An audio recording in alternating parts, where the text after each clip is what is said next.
Hello there, good morning, everybody. This is Pastor Shibu John from Toronto, Canada, on the 5th of February 2025. This morning, we are going to meditate from Luke chapter 22 and verse 48. Luke chapter 22 and verse 48. But Jesus said to him, Judas, are you betraying the Son of Man with a kiss? Our focal point for today's meditation is obedience to God habitually originates with a heavy price. You know what? Judas led a squad of temple guards to the Mount of Olives so they can arrest Jesus Christ. It's dark. There would have been many people sleeping on the mount. The soldiers don't know which one is Jesus. This would have been common in a period long before the technology came. Jesus' enemies need Judas so they can recognize which shadow is their target. The interesting thing is Judas has already coordinated with the guard, saying, the one I will kiss is the man. Seize him and lead him away under guard. Lord Jesus, however, stops him short. Jesus often referred to himself as the Son of Man. He is fully God, and in his incarnation, he is fully man. He must be human to pay for the sins of humanity, and he must resurrect with a human body to redeem our own physical forms. But that's not the only reason Jesus is the Son of Man. He is also the figure Prophet Daniel spoke of. One day he will return from heaven surrounded by clouds. The Ancient of Days, God the Father, will give him authority over the earth, that all peoples, nations, and the languages should serve him. His reign will not end at the age or millennium, but it will continue for eternity.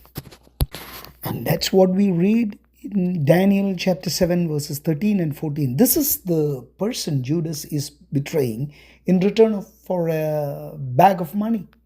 The other disciples will run and hide when Jesus is arrested. Yet Jesus will restore them and give them thrones from which they will judge the tribes of Israel. Luke chapter 22 verse 28 onwards, we will get a clear picture about it. The timing is uncertain. They think it will be sooner rather than later. But Judas can't even wait that long. Jesus' words mean nothing to Judas. The miracles he performed didn't line Judas's pockets. This moment does. Jesus knows this and tells Judas, friend, do what you came to do. It appears, however, that Judas doesn't know the full plan of the priests who paid him. And he hasn't thought beyond the arrest of his master.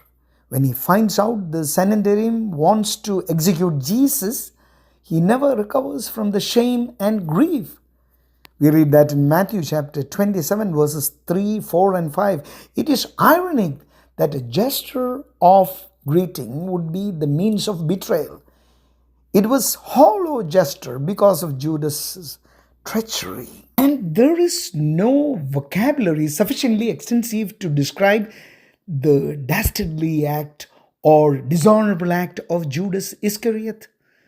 The rationalistic devices or reasoning devices of some who would extenuate or make the situation less serious.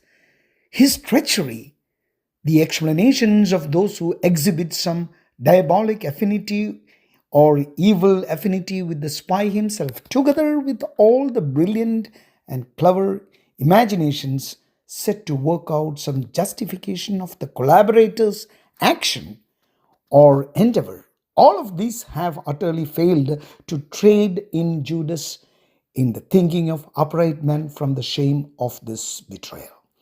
Also, this act highlights the contrast between a kiss, which is usually a sign of love, and Judas's use of it for disloyalty and betrayal.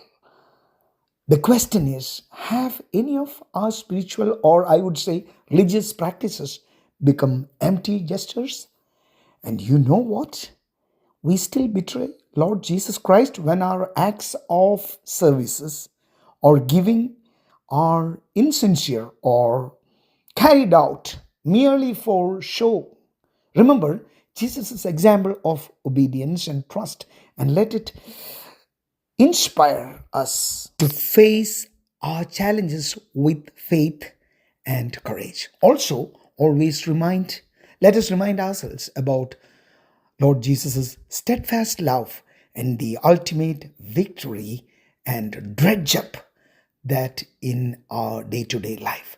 Have a very blessed day and God be with you.